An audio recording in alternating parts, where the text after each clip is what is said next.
Dear friends, let us begin by listening to a wake-up sound of the bell followed by three sounds of the full sounds of the bell.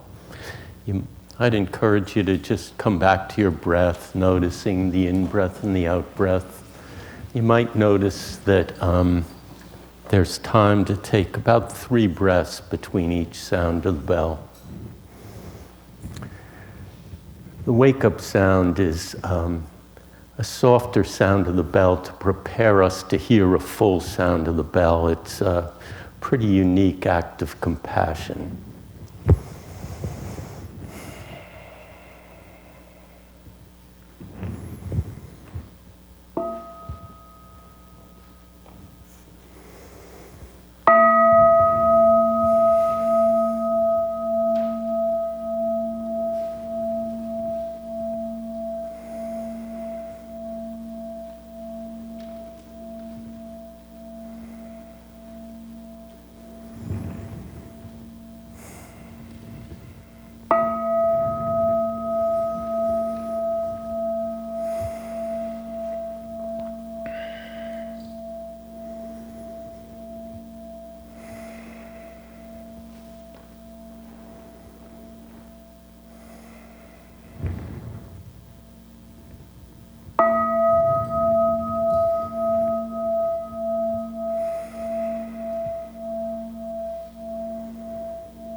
So, some time ago I saw a documentary of some folks summiting Mount Everest.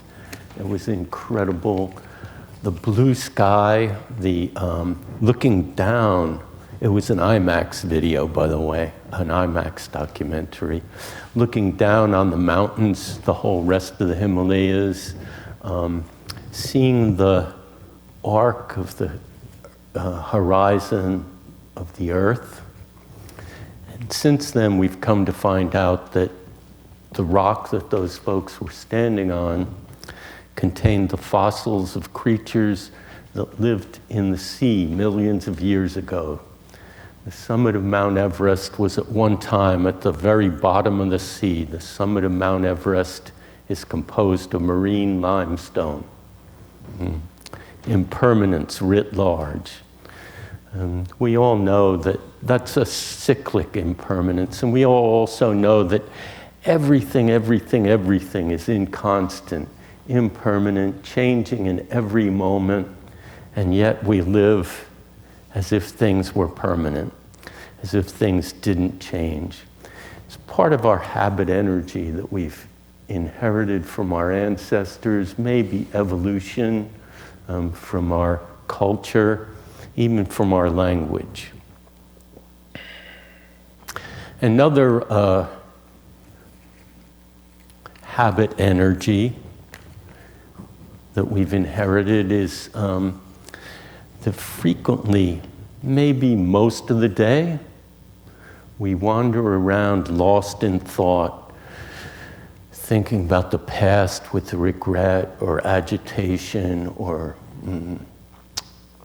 a little clinging, a little craving, thinking about the future, worrying about the future, planning, relitigating some little argument that we had with our boss or our loved ones. So rarely are we truly existing in the present moment, and the present moment is the only time when we can really live life fully. When we can be in touch with, first of all, the beauties of life, this beautiful day with its taste of autumn, the clouds. I always really enjoy the little bit of awkwardness as the RE lantern gets lit, and then the really fresh presence of the children, and really every week that I'm here, knowing the beautiful way this congregation takes care of the children. we can really enjoy. One of the little things that we like to look at is NST, or sometimes we call it radio station NST, and that's non-stop thinking. There's nothing really wrong with thinking. It's just that so much of our thoughts are not useful, are really just wandering mind. I guess at this point we'd call it a podcast NST. So mindfulness. Mindfulness is a really large topic, as it turns out. It's written that the Buddha said one time that he could have 3 monks questioning him day and night for 100 years and never repeat himself about the topic of mindfulness. So I want to offer a really brief description. It's not a definition because it's not limiting. It's a description to start off with. And it's this. Mindfulness is an energy. It's the energy of being in the present moment, of knowing what is happening inside and around us in this very moment. And when we know what is happening, we know what to do and what not to do. So you might see that already when we talk about mindfulness, we're including wisdom, a little bit of wisdom to know what's useful and what's not useful, a little bit of intention, a little bit of effort to make that effort to do what's best.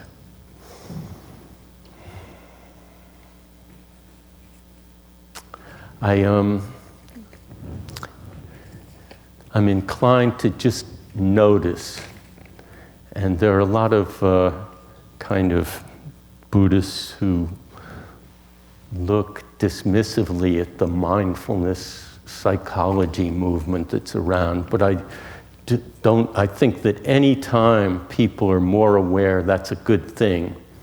But I also need to notice that there are big differences between what we see out in the culture that's permeating the culture of mindfulness and the Buddhist practice of mindfulness. That wisdom, for one thing. The secular mindfulness is generally described as simple observation, what they like to say.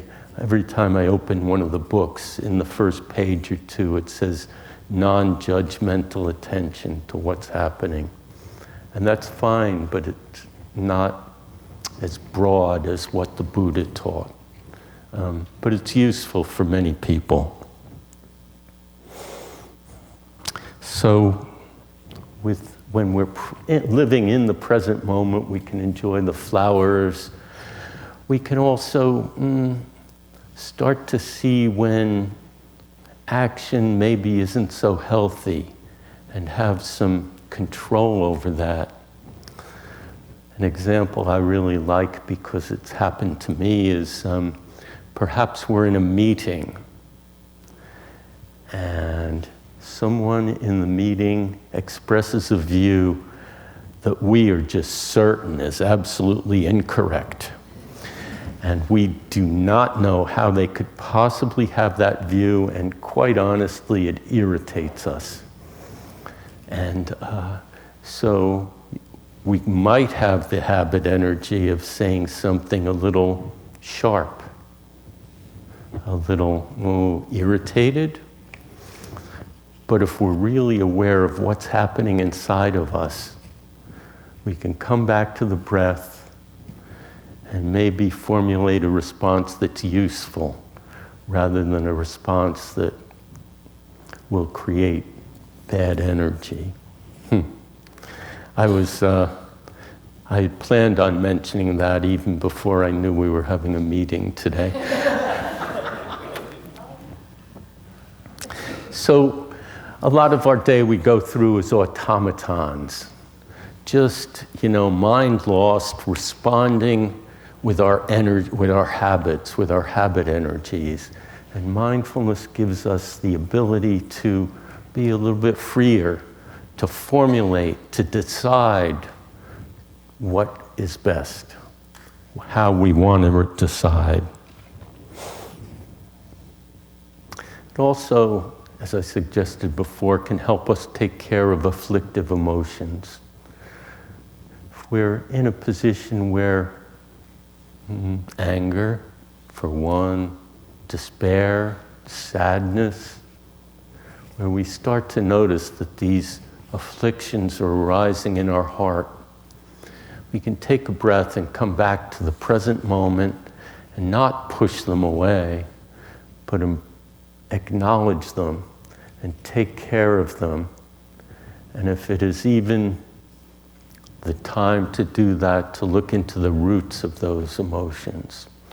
But even if we don't have the time to look into the roots, we can take care of them, take care of ourselves and take care of those emotions like a mother picking up and taking care of a crying baby.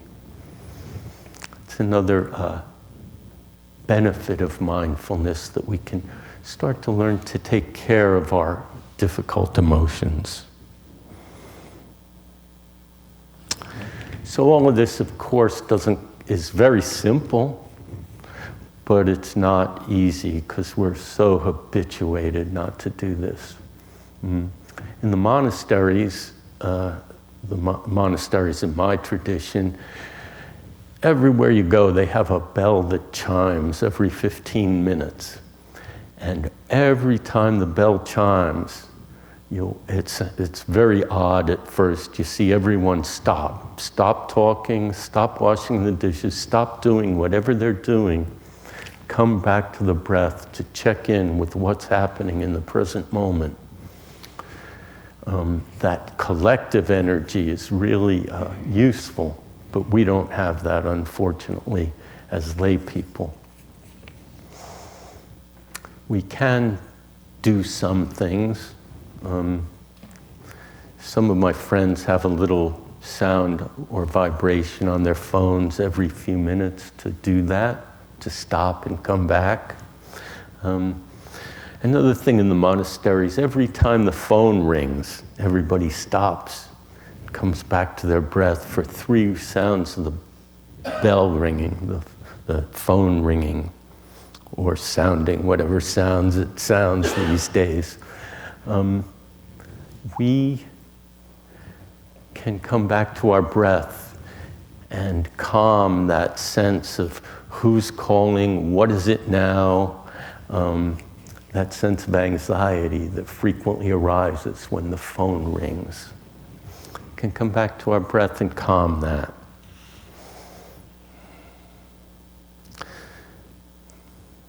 Another habit that some of us cultivate, and I won't belabor this too much, is to have verses, little verses that we can say to ourselves as we're doing daily tasks.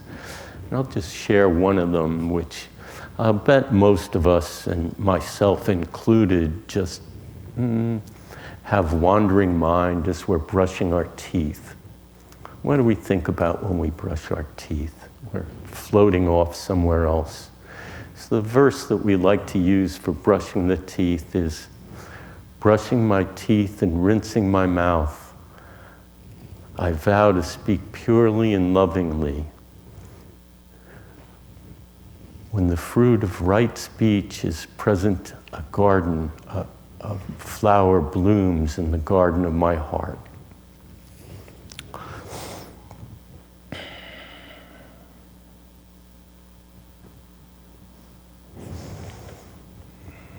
So I said something about effort, and in Buddhism, this is another one of those very simple things that can be a key to happiness. Effort has a very particular meaning, and the meaning is this. It's 4 steps. And the first step is that when something unwholesome has risen in our mind, we do whatever we can to let it go back into our unconscious mind, because when we do that, it gets weaker. When we do that knowingly, it gets weaker. The second thing is to live in such a way that unwholesome things are not likely to arise. And that, of course, leads to a lot of ethical behavior as opposed to unethical behavior. The third thing is when something wholesome, joy, happiness, generosity, equanimity, compassion arises, we do whatever we can to maintain that state of mind, to keep that beauty in our hearts. And the fourth thing is to live in such a way that these qualities, these beautiful qualities of love, understanding, compassion, generosity, equanimity, will arise. Very simple, very practical.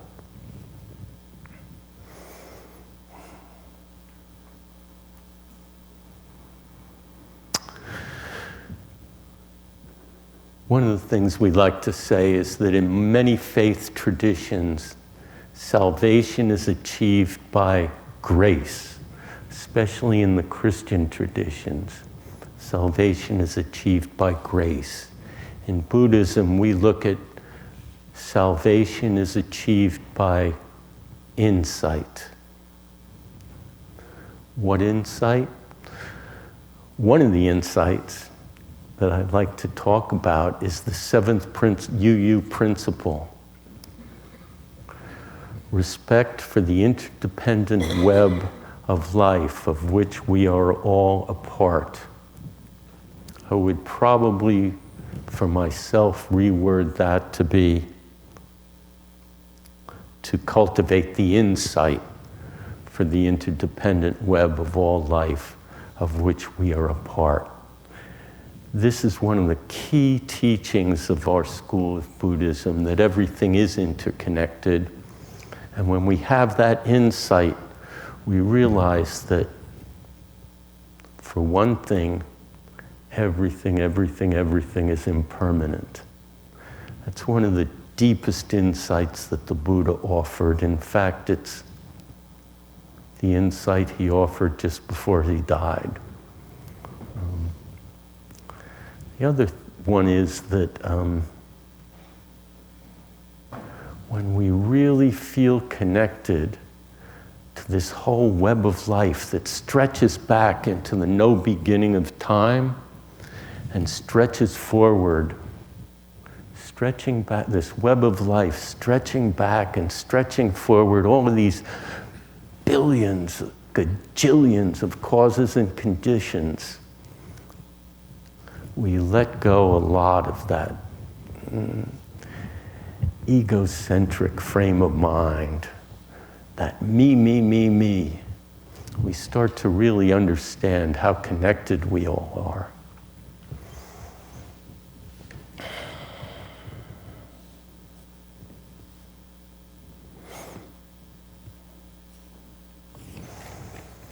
So, this salvation, this that we like to maybe call nirvana, a lot of people view it as binary, but we don't. If we have a little bit of insight, we have a little bit of freedom and salvation. If we have a lot of insight, we can have a lot of freedom and salvation. It's all a matter of what we're cultivating. Again, that's what mindfulness gives us, the ability to decide what we want to cultivate, rather than being buffeted about by all of the worldly winds.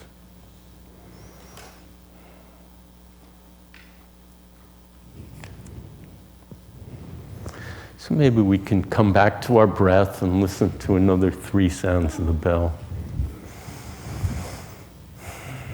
We have a little poem a lot of us like to say before we invite the bell, and it goes like this. Body, speech, and mind in perfect oneness. I send my heart along with the sound of this bell. May all of us hear it, awaken from forgetfulness, transcend the path of anxiety and sorrow.